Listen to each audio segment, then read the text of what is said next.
वैसे महाराज, आज की दावत का तो कोई जवाब ही नहीं था। राजा कुलवीर ने आतिथ्य में कोई कसर नहीं छोड़ी। हाँ मंत्री जी, बिल्कुल। राजा कुलवीर मेरे परम मित्र जो ठहरे, तो सेवा सत्कार भव्य ही होगा ना। बचाओ, बचाओ, कोई मेरी सहायता करो, मेरे प्राण संकट में है। अरे, ये किसके चिल्लाने की आवाज है?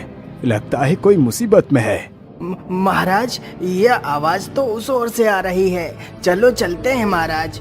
इतना बोलकर वह दोनों उसी दिशा में जाते हैं जिस ओर से वह आवाज आ रही थी।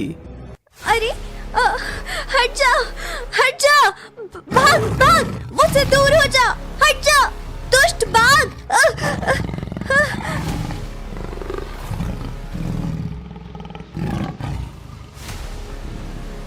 हे भगवान, महाराज की मदद करो, नहीं तो यह बाघ हमारे महाराज को खा लेगा।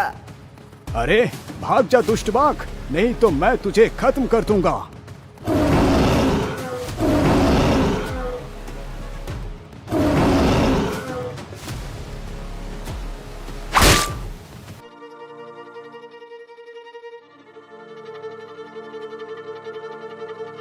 आपका बहुत बहुत धन्यवाद।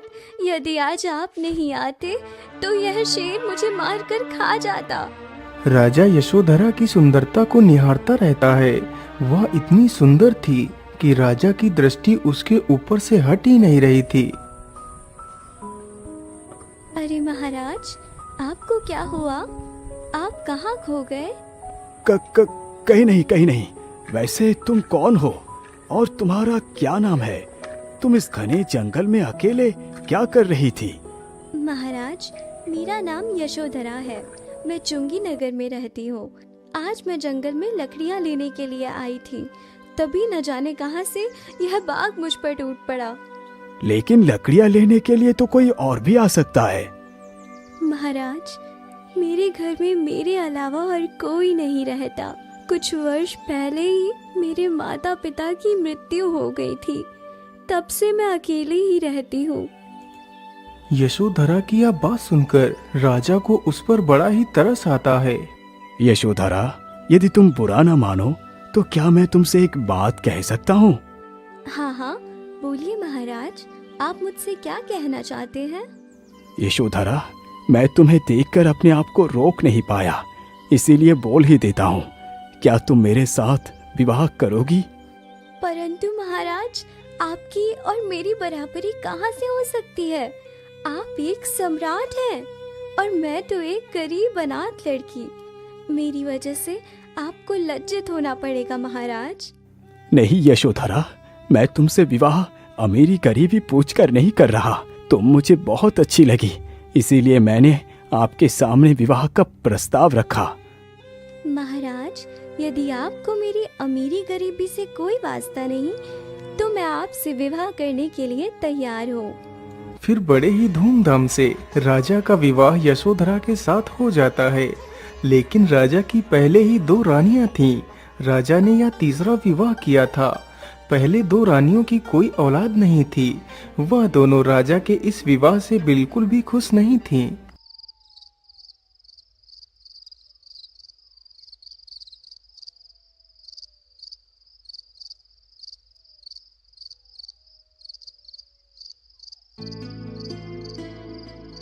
महाराज, क्या बात है?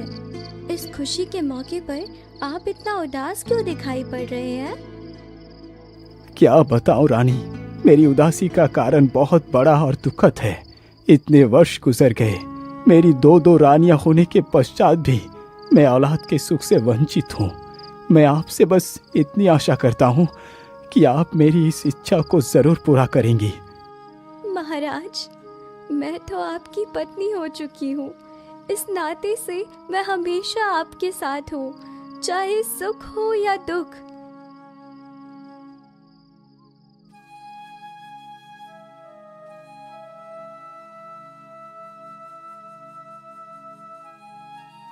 रानी, मैं शिकार के लिए जा रहा हूँ। तुम अपना ख्याल रखना, मैं जल्दी ही लौट कर आऊंगा।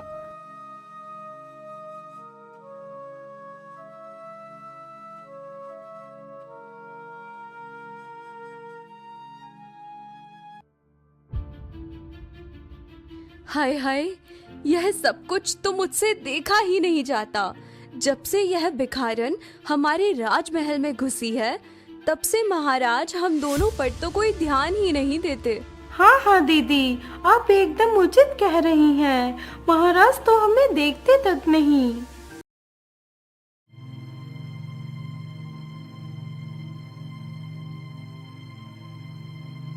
महाराज, अब दुखी न हो, ईश्वर पर भरोसा रखो, सब कुछ ठीक हो जाएगा। इतना बोलकर वह बुढ़िया कमरे के अंदर चली जाती है।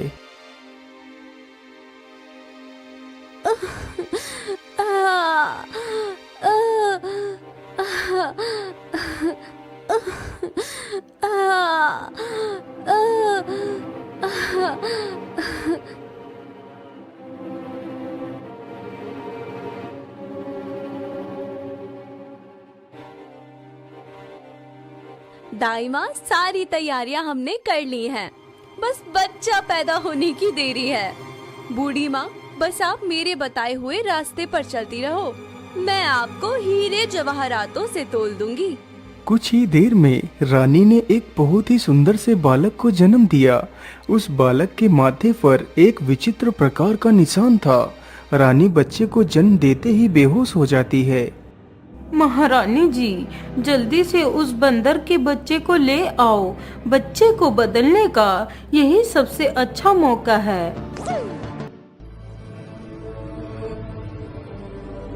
वह बुढ़िया जल्दी ही उस बच्चे को उठाकर उस बच्चे के स्थान पर एक बंदर के बच्चे को रख देती है। महाराज, अनर्थ हो गया, बड़ी ही विचित्र दुर्घटना घटी है। महारानी ने एक बंदर के बच्चे को जन्म दिया है। ये क्या कह रही हो दाई माँ? आखिर ऐसा कैसे हो सकता है? महाराज, आप खुद चलकर देख लीजिए, मैं एकदम सत्य कह रही हूँ। राजा जल्दी ही कक्ष के अंदर जाकर देखता है तो रानी के बगल में एक बंदर का बच्चा पड़ा हुआ था। हे भगवान, ये तेरा कैसा न्याय है? इतने वर्षों से मैं एक औलाद के लिए तरसता रहा और आज जब वो सपना पूरा होने का वक्त आया तो आपने मेरे बच्चे को एक बंदर बना दिया। ये कैसा न्याय है भगवान? ये कैसा न्याय है? महाराज, संभालिए अपने आप को, निराश ना होइए, ईश्वर पर भरोसा रखिए, सब कुछ ठीक हो जाएगा महाराज। मंत्री जी, अब ईश्वर पर और कितना भरोसा रखूं? जो मेरे हक का था वो भी मुझसे छीन लिया गया। मैं लोगों को क्या बताऊं कि मेरी औलाद एक बंदर है? नहीं नहीं मंत्री जी, आप इस बंदर को उठाकर ले जाओ और जंगल में छोड़ आओ। नहीं नहीं महाराज, आप मेरे बच्चे को मुझसे जुदा ना कीजिए। वह भले ही एक बंदर हो, लेकिन उसने मेरी कोख से जन्म लिया है। नहीं महारानी, हम एक बंदर को अपना पुत्र कभी स्वीकार नहीं करेंगे। मंत्री जी, तुम इस बंदर को ले जाओ यहाँ से। राजा का आदेश होते ही मंत्री बंदर के बच्चे को लेकर वहाँ से चला जाता है। बेचारी यशोधरा रोकर रह जाती है। अरे दाई माँ, अब आप चुपके से इस बच्चे को ले जाकर किसी नदी नाले में बहा दो। वह बुढ़िया उस बच्चे को एक टोकरी में रखकर महल के पीछे से निकल जाती है। अरे वाह वाह वाह, इस बच्चे को नदी में फेंकने के बदले मुझे ढेर सारा धन मिलेगा। ये सारी बातें सोचते सोचते वह बुढ़िया एक नदी के किनारे पर पहुंचती है।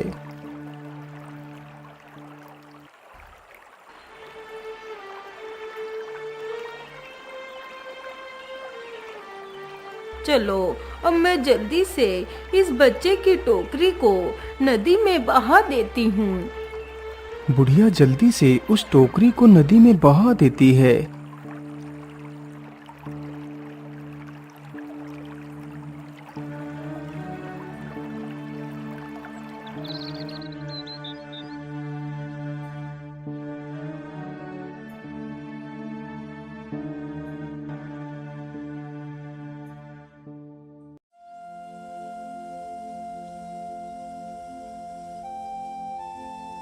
वैसे कल तो मुझे मछलियाँ ठीक ठाक ही मिल गई थी। यदि आज भी कल की तरह मछलियाँ मिल गई तो कई दिनों के लिए राशन पानी का इंतजाम हो जाएगा। मछुआरा ये सारी बातें बोलता हुआ जल्दी ही नदी के किनारे पर पहुंचता है। तभी देखता है कि पानी में एक टोकरी तैर रही है। अरे ये क्या, ये पानी में टोकरी कैसी है?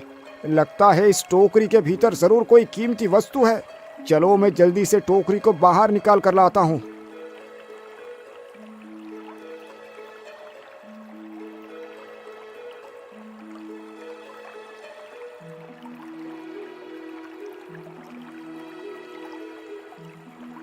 अरे राम राम राम, ये क्या, इस टोकरी में तो एक बच्चा है। हे भगवान, इस मासूम को आखिर किसने इस टोकरी में रखकर नदी में बहा दिया?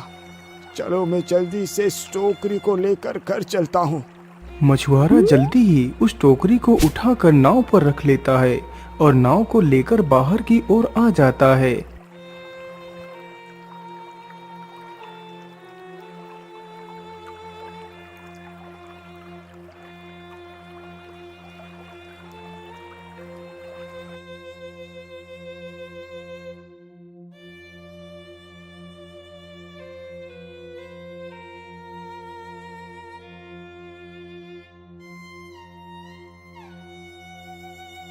अरे भाग्यवान, तुम कहाँ हो? अरे जल्दी से आओ, देखो मैं क्या लेकर आया हूँ।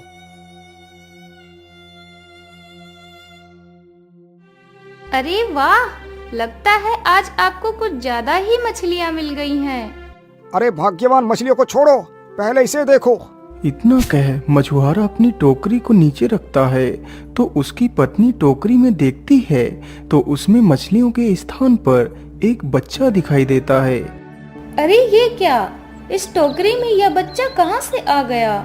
अजी, यह बच्चा किसका है? भाग्यवान, ये बच्चा मुझे आज नदी में बहते हुए इसी टोकरी के भीतर ही मिला। पता नहीं ये मासूम किसकी औलाद है। हमें ये बच्चा राजा के यहाँ सौंप देना चाहिए। अरे नहीं नहीं जी, आप इसे कहीं भी मत लेके जाइए। वैसे भी हमारे कोई औलाद नहीं है, हम इसे पाल लेंगे। लेकिन भाग्यवान, ये तो गलत है। हम किसी दूसरे की औलाद को इस प्रकार अपना बनाकर नहीं रख सकते।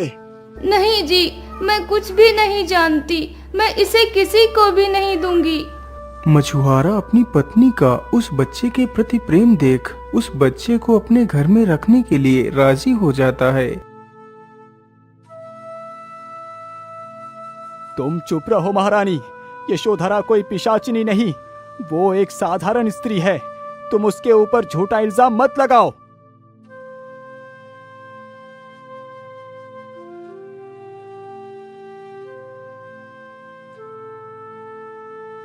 अरे क्या बात है रानी, तुम अभी तक सोई नहीं?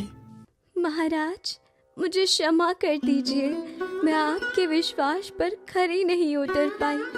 मैंने आपके सपने को तोड़ दिया। मुझे माफ कर दीजिए महाराज। अरे नहीं नहीं रानी, तुम बेकार में ही अपने आप को दोषी ना ठहराओ। ये तो सब ऊपर वाले का ही खेल है।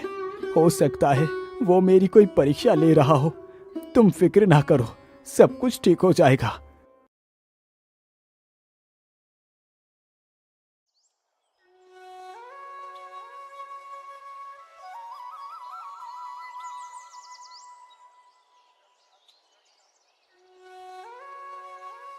अरे महाराज, आज पूरे 1 वर्ष के पश्चात आपको फिर से पिता बनने का सौभाग्य प्राप्त होने जा रहा है। इतना बोलकर वह बुढ़िया कमरे के अंदर चली जाती है। अरे दाई माँ, अब जल्दी से आइए, रोगी की पीड़ा बढ़ती ही जा रही है। इस बार फिर से रानी ने एक सुंदर से बालक को जन्म दिया जिसके माथे पर भी एक वैसा ही निशान था जैसा कि उसके पहले वाले पुत्र के माथे पर था।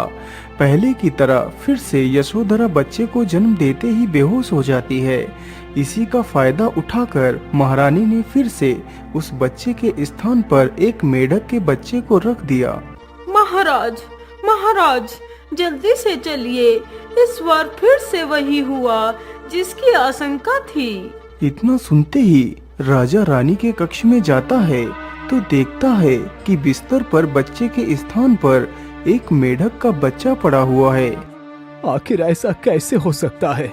एक इंसान कभी बंदर तो कभी मेंढक का बच्चा कैसे पैदा कर सकता है? मुझे लगता है तुम तो कोई इंसान हो ही नहीं, तुम जरूर कोई पिशाचिनी ही हो जो मेरे साथ इस प्रकार का खेल खेल कर मेरी भावनाओं को आहत कर रही हो। नहीं नहीं महाराज, आप इस प्रकार मुझ पर कोई आरोप ना लगाइए। मैं खुद भी नहीं जानती कि यह सब क्या और क्यों हो रहा है। मेरा विश्वास करो महाराज। नहीं, अब मैं तेरी किसी भी बात का कोई विश्वास नहीं करूंगा। सैनिकों, इस डायन औरत को लेकर जाओ और इसे काल कोठरी में कैद कर दो। और हाँ, इसे उतना ही खाना पीना मिलना चाहिए जितने में ये जीवित रहे। जाओ, लेकर जाओ इसे। बेचारी यशोधरा रोती गिड़गिड़ाती रहती है, लेकिन राजा उसकी एक भी नहीं सुनता। सैनिक उसे ले जाकर काल कोठरी में डाल देते हैं।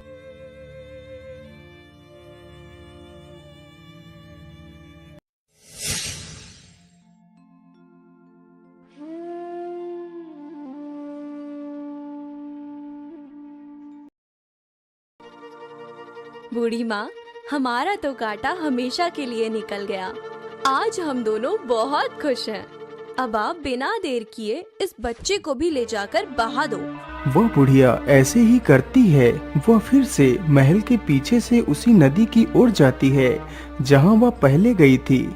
चलो, अब मैं जल्दी से इस आखिरी पत्ते को भी पानी में बहा देती हूँ और चलकर अपना इनाम लेती हूँ।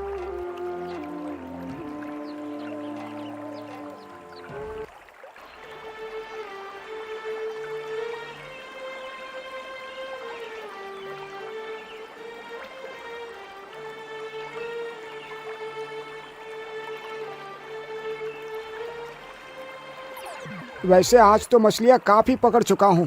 चलो अब घर वापस चलता हूँ। इतना सोचकर मछुआरा जैसे ही अपनी नाव को थोड़ा आगे बढ़ाता है तो देखता है सामने एक वैसी ही टोकरी फिर से बहती हुई आ रही है। अरे ये क्या, ये टोकरी तो हूबहू वैसी ही है जैसे मैंने पहले पाई थी। कहीं इस टोकरी में भी तो कोई बच्चा नहीं? मुझे जल्दी से चलकर देखना चाहिए। मछुआरा तुरंत ही अपनी नाव को टोकरी की तरफ लेकर जाता है। अरे ये क्या, इस टोकरी में तो एक और बच्चा है, लेकिन इसके माथे पर भी वैसा ही चिन्ह बना हुआ है जैसा कि मेरे बेटे के माथे पर है। कहीं ये बच्चा उसी का भाई तो नहीं? चलो मैं जल्दी से इसे भी अपने घर लेकर चलता हूँ।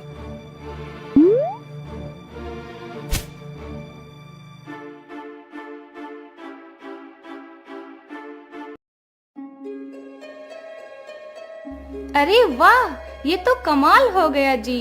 इसके माथे पर वही निशान है जो मेरे बड़े बेटे के माथे पर है।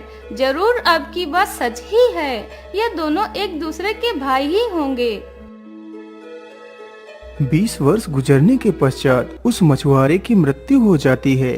अपने पति की मृत्यु के शोक में डूबी उसकी पत्नी भी काफी ज्यादा बीमार हो जाती है।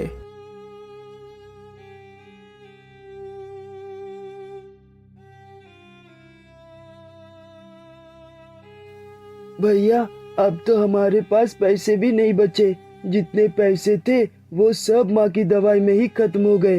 अब दवाई के लिए पैसे कहाँ से लेकर आएंगे? इसीलिए भैया आप माँ की देखरेख करो, मैं नौकरी की तलाश में निकलता हूँ। नहीं मेरे भाई, तुम मेरे छोटे भाई हो और बड़े भाई के रहते भला तुम काम करोगे? नहीं नहीं, ये उचित नहीं है। तुम माँ की देखरेख करो। मैं महाराज के पास जाकर उनसे कोई नौकरी की याचना करूंगा। हो सकता है महाराज मुझे किसी काम पर रख ले।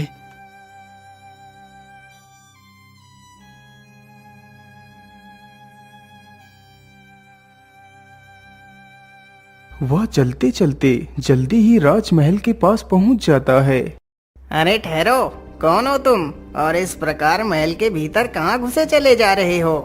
भैया, मेरा नाम कमल है और मैं महाराज से मिलना चाहता हूँ।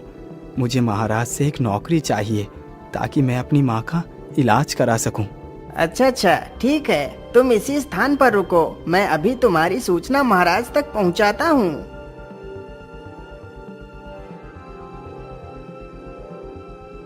महाराज महाराज, द्वार पर एक नौजवान आया है। वह आपसे मिलने की गुहार लगा रहा है।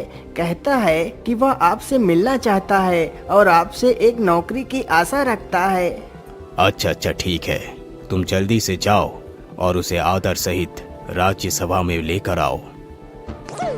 चलिए युवक, हमारे साथ चलिए, महाराज ने आपको बुलाया है।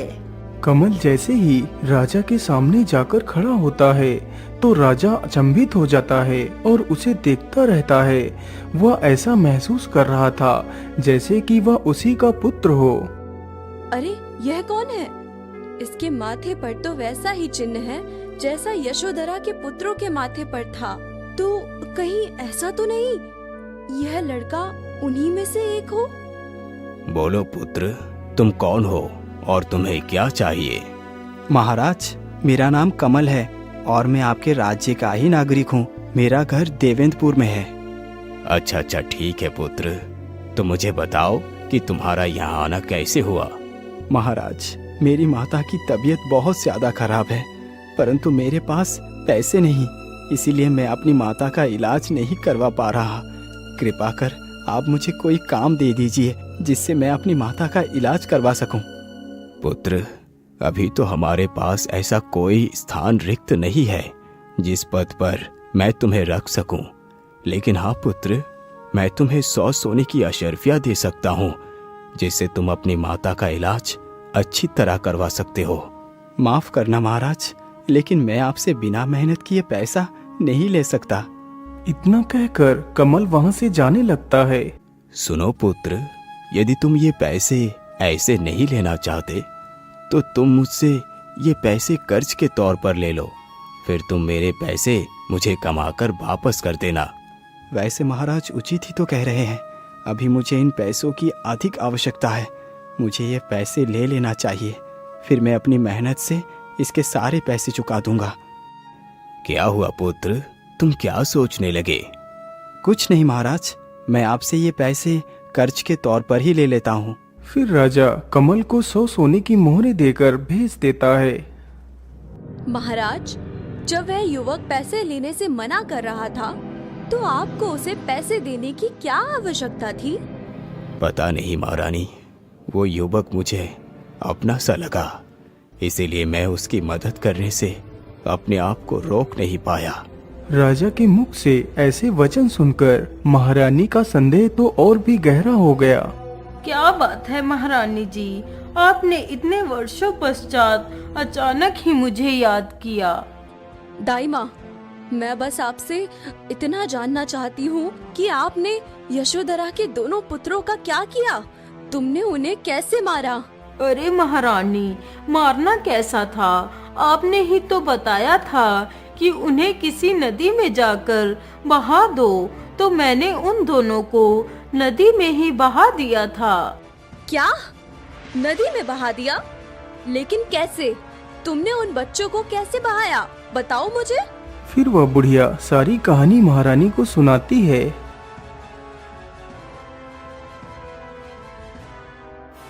अरे मूर्ख बुढ़िया, यह तूने क्या अनर्थ कर डाला? मैंने तुझसे कहा था कि उन बच्चों को नदी में ऐसे ही फेंक कर बहाना है, और तूने उन्हें टोकरी के भीतर रखकर बहाया। महारानी जी, मेरी भूल को क्षमा करें, लेकिन इतने वर्षों पश्चात आप यह सब क्यों पूछ रही हैं? आखिर हुआ क्या है? अरे क्या हुआ पूछ रही है बुढ़िया?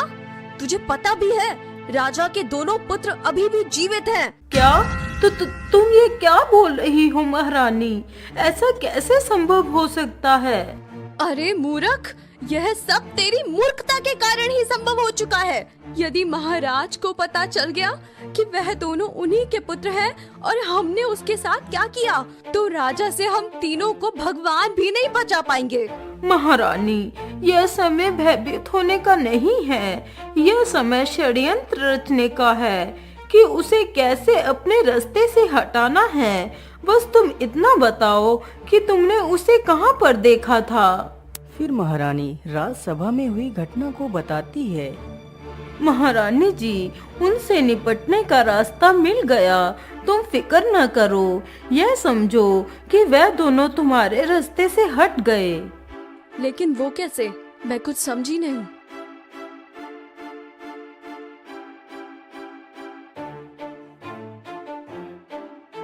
अच्छा महारानी जी, अब मैं चलती हूँ। आप बेफिक्र रहिए, मैं सब कुछ संभाल लूंगी। इतना बोलकर वह बुढ़िया वहां से निकल पड़ती है।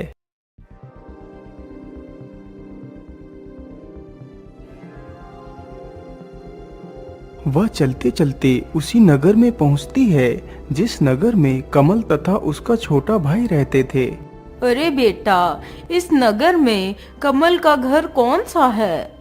माता जी, आप सीधे चली जाइए, गांव के आखिर में ही कमल का घर है। उस व्यक्ति की यह बात सुनकर वह बुढ़िया आगे बढ़ चलती है और जल्दी ही उसी घर के सामने जाकर रुक जाती है।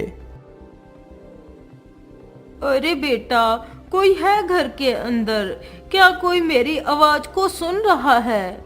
अरे क्या हुआ माताजी, आप कौन है और आपको कहाँ जाना है? बेटा, मेरा नाम सुनंदा है। मैं एक वैद्य हूँ।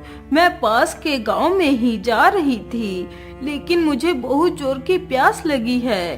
क्या तुम मुझे थोड़ा सा पानी पिला सकते हो? हाँ हाँ, क्यों नहीं बूढ़ी माँ, आप अंदर आ जाइए, मैं आपको पानी पिला देता हूँ। इतना सुन बुढ़िया तुरंत ही घर के अंदर घुस जाती है। कमल जल्दी ही एक गिलास में पानी लेकर आता है। बुढ़िया तुरंत ही उस पानी को पीती है। वाह बेटा वाह, तुम्हारा भला हो, तुमने इस प्यासे को पानी पिलाया। वैसे बेटा, क्या तुम इस घर में अकेले ही रहते हो?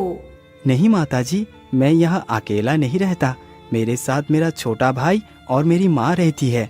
लेकिन बेटा, तुम्हारा वह भाई और माँ तो कहीं दिखाई ही नहीं दे रहे। बूढ़ी माँ, मेरा छोटा भाई जंगल में लकड़ियाँ लेने के लिए गया है और मेरी माँ की तबीयत बहुत ज्यादा खराब है, वो दूसरे कमरे में लेटी हुई है। पुत्र, तुम दुखी न हो, चलो मुझे चलकर दिखाओ कि तुम्हारी माँ को क्या तकलीफ है। हो सकता है मैं तुम्हारी माँ की बीमारी को ठीक कर सकूं।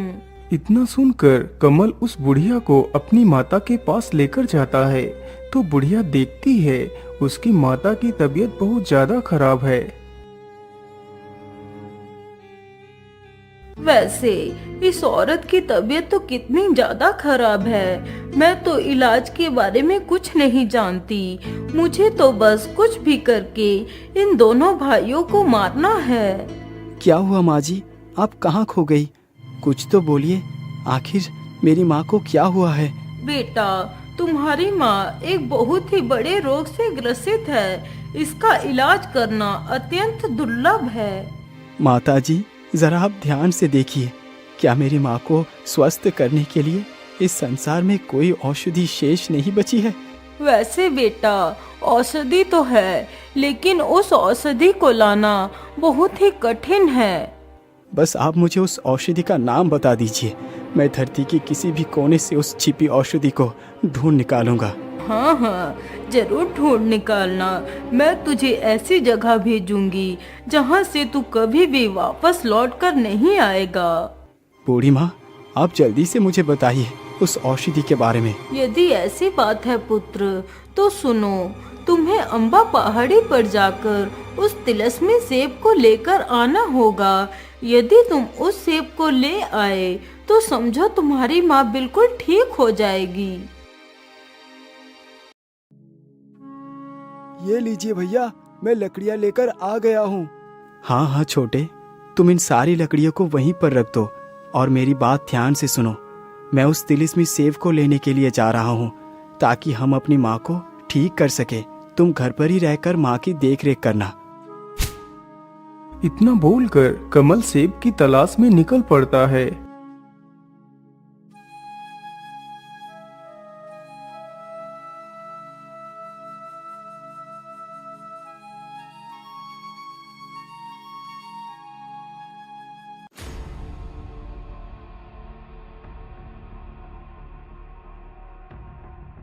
वह चलते चलते एक घने जंगल से गुजरता है।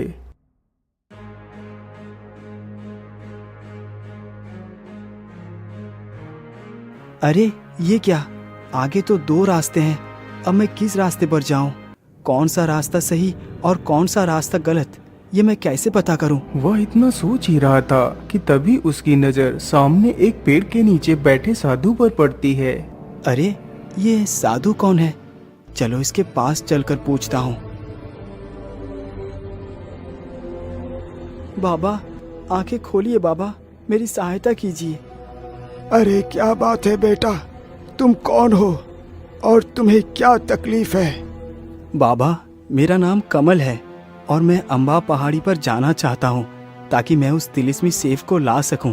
क्या तिलिस्मी सेब? लेकिन बेटा, तुम्हें उस सेब की क्या आवश्यकता पड़ गई? फिर कमल सारी दास्तान उस साधु को सुनाता है। इसीलिए मुझे वो तिलिस्मी सेब किसी भी हालत में चाहिए। लेकिन पुत्र, क्या वो तिलिस्मी सेब तुम्हें उस वैद्य ने लाने को कहा है? हाँ बाबा, उस सेब को लाने के लिए उस वैद्य ने ही बताया है। बाबा, अब आप और विलम्ब ना कीजिए, मुझे वहाँ जाने का मार्ग बता दीजिए।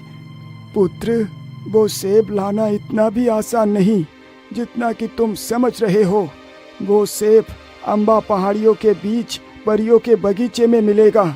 उसकी रक्षा 2 दैत्य करते हैं। याद रखना, यदि वो दोनों दैत्य सो रहे हो तो बगीचे में मत घुसना। उन दोनों दैत्यों के जागने की प्रतीक्षा करना, और यदि बगीचे का दरवाज़ा खुला हो तो मत घुसना। यदि दरवाज़ा बंद हो तो उसे खोलकर अंदर चले जाना। वहाँ तक पहुँचने का सही मार्ग वो है। मुझे सही मार्ग दिखाने के लिए आपका बहुत बहुत धन्यवाद। अच्छा बाबा, अब आप मुझे जाने की अनुमति दीजिए। फिर वह आगे बढ़ता है।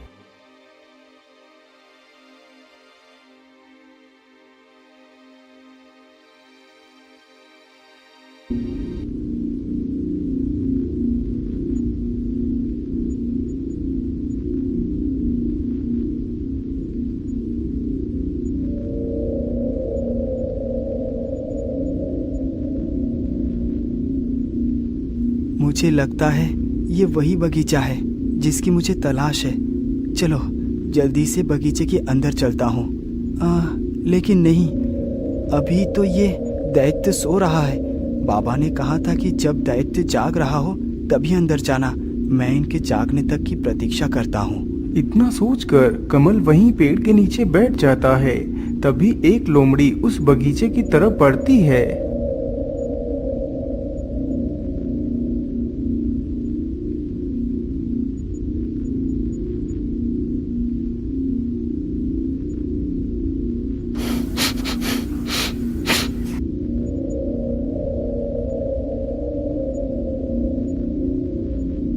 अरे दुष्ट, तू हमारे रहते हुए इस बगीचे में घुसना चाहती थी।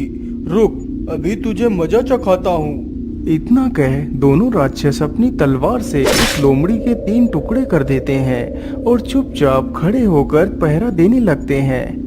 अरे राम राम राम, इन दैत्यों ने तो लोमड़ी को काट डाला। पता नहीं मेरा क्या होगा, लेकिन चाहे कुछ भी हो जाए मैं सेब लेकर जरूर जाऊंगा। अब तो राक्षस जाग चुके हैं और दरवाजा भी बंद है। चलो चलता हूँ।